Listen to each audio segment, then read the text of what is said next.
అందరికీ నమస్తే. నేను సైదే మామిడి ఎస్ మైక్ ఛానల్. సో తెలంగాణలో అతి పెద్ద జాతర సమ్మక్క సారక్కల తర్వాత అతి పెద్ద రెండో జాతర దురాష్పల్లి లింగమంతుల జాతర. దాదాపు 2 సంవత్సరాలకు ఒకసారి జరిగే ఈ యొక్క జాతరకు దాదాపు 10-15 లక్షల మంది భక్తులు ఈ యొక్క లింగమంతుల స్వామి దర్శించుకుంటారని అంచనా వేస్తున్నారు. సో అదే విధంగా ఈ సంవత్సరం కూడా జాతరకు అంగరంగ వైభవంగా ఏర్పాట్లు అయితే చేయడం జరుగుతుంది. పోయిన వారమే జ్యేష్ఠ పూజ కూడా జరిగింది. ఈ నెల ఫిబ్రవరి 16 నుంచి 20వ తారీఖు వరకు కూడా జాతర జరుగుతుందని అంటున్నారు. సో దానికి సంబంధించి ఈ దురాష్పల్లి జాతరకు సంబంధించి ఎలాంటి ఏర్పాట్లు చేస్తున్నారు అనేది లింగమంతుల గుట్ట చైర్మన్ పూలబైన నర్సయ్య యాదవ్ గారిని అడిగి తెలుసుకుందాము. అన్న నమస్తే అన్న. నమస్తే. సో ముందుగా శుభాకాంక్షలు అన్న. ఈ యొక్క తెలంగాణలోనే అతి పెద్ద జాతరలో 2వ స్థానంలో పేరు అందిన లింగమంతుల జాతర గుల్లగట్టు ఆలయానికి లింగమంతుల ఆలయానికి మీరు గుట్ట చైర్మన్ గా ఎన్నికైనందుకు ముందుగా మీకు శుభాకాంక్షలు. Thank you. సో ముందుగా అన్న, లింగమంతుల జాతర అంటే యాదవులకు ప్రసిద్ధిగాంచిన జాతర అని ఎవరిని అడిగినా చెప్తారన్న. సో ఈ యొక్క జాతర ఏర్పాట్లకు ప్రతి 2 సంవత్సరాలకు ఒకళ్ళు చైర్మన్ గా ఎన్నుకోవడం జరుగుతుంది. సో ఈసారి మీరు చైర్మన్ గా ఎన్నిక కావడం జరిగింది. సో ఎలాంటి ఏర్పాట్లు చేస్తున్నారన్న ఇక్కడ ఈ యొక్క గుడికి వచ్చే భక్తులకు? ఇప్పటి వరకు అయితే మాకు గుట్ట మీద దేవాలయానికి సంబంధించి మాత్రం గుట్ట మీదనే ఏర్పాట్లు చేయడం జరుగుతుంది. ఎండోమెంట్కి సంబంధించింది ఎండోమెంట్ డిపార్ట్మెంట్ ద్వారా ఇప్పటి వరకు మేము శానిటేషన్ విషయంలో అయితేనేది ఒక ప్యాచ్ వర్క్లు చేయించడం జరిగింది. ఇంకా ఎక్స్టెన్షన్ కూడా అక్కడ చేయించిన. ఇప్పుడు చలవ పందిర్లు కూడా రేపు కానీ రేపు మొత్తం పూర్తి అయితే రంగులు కూడా పూర్తి చేయించిన. ఇప్పటి వరకు అయితే రంగులు కూడా పూర్తి అయ్యాయి. ఇక్కడ మేము ఏర్పాట్లు వాళ్ళకు నాయి బ్రాహ్మణ్స్ కూడా తలనీలాలు తీసుకుంటేందుకు కూడా ఆ ఏర్పాట్లు కూడా చేయడం జరిగింది. ఈ మొత్తానికైతే దాదాపు ఇప్పటి వరకు అయితే మేము చేయాల్సిన బాధ్యత మాది. దాదాపు 4-5 ఇంతకుముందు గతంలో పండగ రేపనంగా కూడా జరిగేది. ఈసారి మాత్రం నేను చైర్మన్ అయిన తర్వాత 1 వీక్ ముందే మొత్తం పనులు కూడా కంప్లీట్ చేయడం జరిగింది. అన్న, ముఖ్యంగా చూసుకున్నట్టయితే ఇప్పుడు లాస్ట్ టైం జరిగిన జాతరకు సంబంధించి ఫండ్స్ ఏమన్నా మిలిగి ఉన్నదా అన్న? లాస్ట్ టైం అయితే ఏం లేదన్నా, మనకు అమౌంట్ అయితే ఏం లేదు.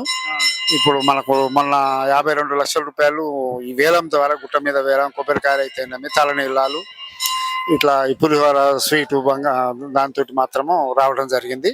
ఈ సంవత్సరం మాకైతే పోయినసారి మాత్రం ఏం లేదన్న. అంటే ఇప్పుడు మీకు వేలంపాట ద్వారా 52 లక్షలు వచ్చినాయా? సో తెలంగాణ ప్రభుత్వం ఎంత ఫండ్ రిలీజ్ చేసింది? తెలంగాణ ప్రభుత్వం రాష్ట్ర ముఖ్యమంత్రి వర్యులు శ్రీ యనమల రేవంత్ రెడ్డి గారు 5 కోట్ల రూపాయలు, అట్లా ఉత్తమ్ కుమార్ రెడ్డి గారు ప్లస్ ఇట్లా కోమటిరెడ్డి వెంకటరెడ్డి గారు, మా జిల్లా ఇన్ఛార్జి సూర్యాపేట నియోజకవర్గ ఇన్ఛార్జి రామిరెడ్డి దామోదర్ రెడ్డి గారి సహకారంతో 5 కోట్ల రూపాయలు రిలీజ్ కావడం జరిగింది. సో ఈ 5 కోట్ల రూపాయలతోని మీరు గుట్టకు సంబంధించి ఆ 5 కోట్ల రూపాయలు ఏ విధంగా ఖర్చు చేయబోతున్నారు? అలా ఒక విషయం ఇదేంటంటే 5 కోట్ల రూపాయలు కలెక్టర్ వారి ద్వారానే ఖర్చు చేస్తారు. మా ఎండోమెంట్కి సంబంధం లేదు.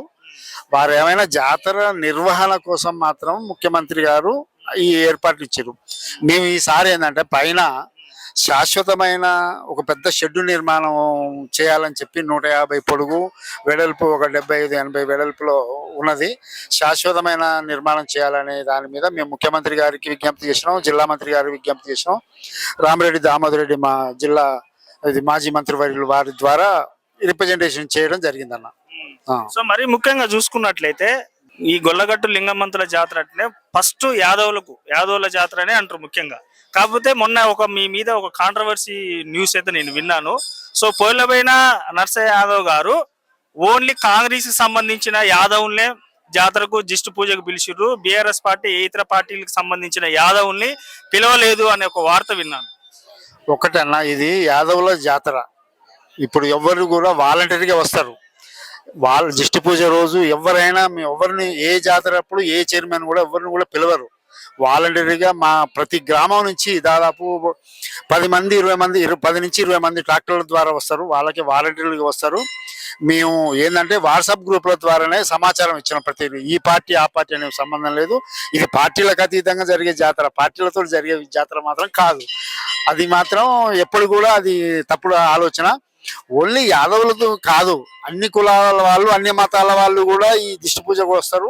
ఈ జాతర కూడా లక్షల జనాభా అంటే మన యాదవులతో కాదు కదా, మాతో పాటు అన్ని కులాల వాళ్ళు ఆ, ఇప్పుడు ఏంటంటే అన్ని అగ్ర రెడ్డిసులలో ఉన్నారు, లింగారెడ్డి అని, లింగారావు అని, అన్ని కులాలలో మా యాదవ్లో లింగయ్య అని, లింగరాజు అని, వేరే అన్ని బీసీ కులాల్లో కానీ ఎస్సీ కులాలలో కూడా ఈ లింగమంతుల స్వామి పేరు పెట్టుకున్న వాళ్ళు కొన్ని లక్షల మంది ఉన్నారు. ఇప్పుడు ఇక్కడ కానీ ఓన్లీ ఒక్క కులానికి ఒక్క మతానికి సంబంధించిన లింగమంతుల స్వామి కాదు, అన్ని వర్గాల ప్రజల దేవుడు ఆయన లింగమంతుల స్వామి.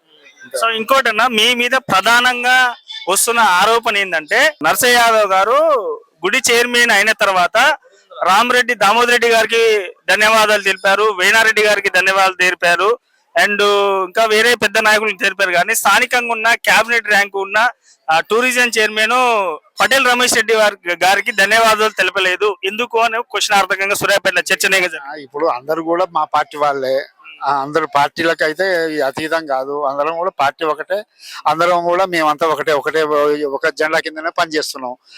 అంతేగాని ఎవరిని మనం వేరే విధంగా కించపరిచే విధంగా ఎవరిని కూడా మనం అందరు కూడా మన వాళ్ళే, దాంట్లో ఎలాంటి మార్పు లేదు, ఎవరిని కూడా మనం ఆలోచన చేయం.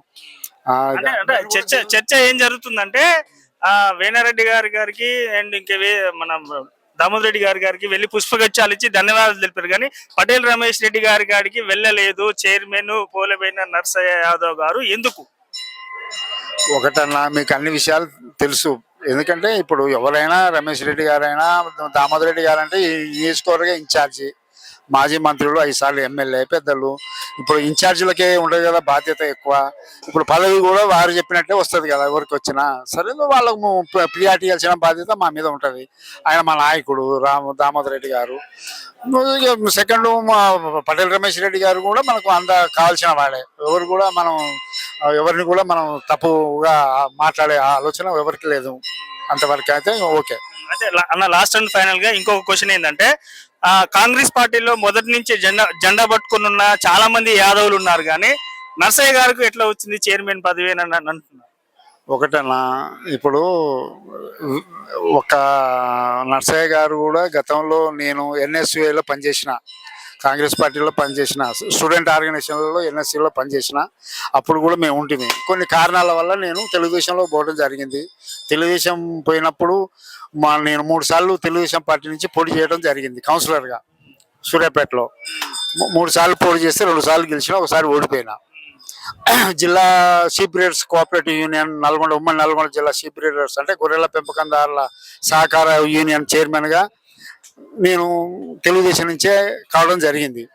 అన్ని రకాలుగా మేము ఆ విధంగానే ఉన్నాము. సరే ఏంటంటే మనం ఒక సీనియర్గా ఉన్నాము, ఆ ఉద్దేశంతో దామోదర్ రెడ్డి గారి నాయకత్వంలో ఆ రోజు దామోదర్ రెడ్డి గారి టికెట్ రాగానే నేను వారి గెలుపు కోసం నేను ముందు పోయినా, ఎన్నికల ముందు పోయినా. నేను మా మిస్సెస్ కూడా కౌన్సిలర్, మా కౌన్సిలర్ నేను 2 సార్లు కౌన్సిలర్గా ఉండి జిల్లా ఉమ్మడి చైర్మన్గా ఉండి, సరే ఏంటంటే కాంగ్రెస్ పార్టీలో పోవాలి అనే ఉద్దేశంతో పోయినా, ఎందుకంటే అధికారం మార్పు జరగాలనే ఉద్దేశంతో మేము పోవడం జరిగింది. అది నన్ను దృష్టిలో పెట్టుకొని ఒక సీనియర్గా దామోదర్ రెడ్డి గారు నన్ను గుర్తించి ఈ పదవి ఇచ్చిండు. అంతేగాని ఎవరినో వ్యక్తులను కానీ పార్టీలో కానీ ఎవరిని కించపరిచే విధంగా ఆయన కూడా ఆలోచన చేయలేదు. ఆ గౌరవంతో ఇచ్చిండు తప్పితే నాకు వేరే వాళ్ళ మీద ఎవరి మీద కూడా ఆయనకు చెడు ఉద్దేశం లేదు. ఇంకోటన్నా ఈ లాస్ట్ టైం మాజీ మంత్రి జగదీష్ రెడ్డి గారు మంత్రిగా ఉన్నప్పుడు ఈ జాతరకు ఇక్కడ గుట్ట మీదకి శివుని విగ్రహం శాంక్షన్ అయిందంట. ఇక్కడ శివుని విగ్రహం ఈ సంవత్సరం ఏర్పాటు చేసే ఉద్దేశం ఏమన్నా ఉందా? శివుని విగ్రహం అంటే ఇక్కడ శాంక్షన్ అయినట్టు ఏం మాకైతే సమాచారం లేదన్న. కోనేరులో మాత్రం శివుని ప్రతిమ మాత్రం 3 జాతరల నుంచి మాత్రం అక్కడ పెడుతుర్రు, రెడీమేడ్గా పెడుతుర్రు. జాతర అయిన వారం రోజులు పెడుతుర్రు, తర్వాత తీసుకుపోతుర్రు. అది ఏంటంటే ఎండోమెంట్కి సంబంధం లేదు, అంటే మన కలెక్టర్ గారు దానికి బాధ్యత వహించి గతంలో జగదీష్ రెడ్డి గారు కూడా దాన్ని ఏర్పాటు చేయడం జరిగింది. సో ఇంకా చూసే వారం రోజులే ఉందన్న జాతర. ఏర్పాట్లు దాదాపు ఎంత శాతం పూర్తయిందన్న? దాదాపు 90% అయిపోయినాయి అన్న. ఆ 2 days లో అన్ని కూడా క్లీన్ చేస్తాం, అంత అయిపోతుంది మేడం.